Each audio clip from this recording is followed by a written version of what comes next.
Okay, well, I'm going to toss a, you know how we talk about the tension we like in this college football playoff thing? I got a two-word question that I think automatically tosses tension in this situation.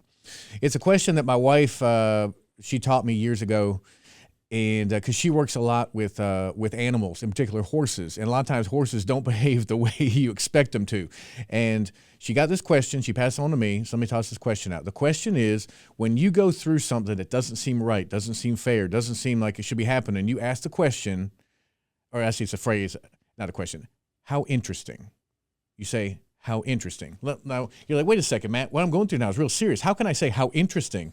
Because I hypothesized on this earlier this morning, like, so when you get laid off, when you get an extra bill you weren't expecting, when you get an injury, when something happens, our first reaction is, this isn't right, this isn't fair, this is bad.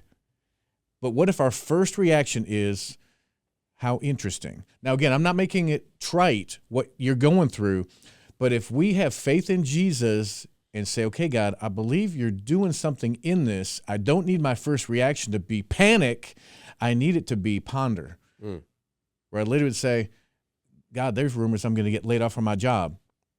Okay, instead of freaking out, I'm going to say, how interesting. God, what are you doing in this?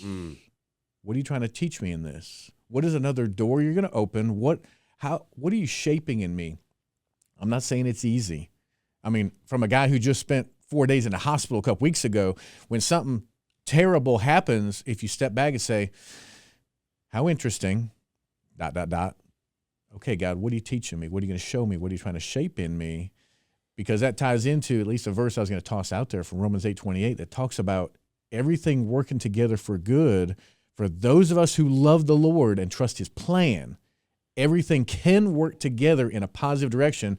Typically, what our first reaction would be, this is awful. This can't be happening. This is not fair. So it's tossing out there. How interesting. I like it. That's good. How interesting that you brought that up. That's good.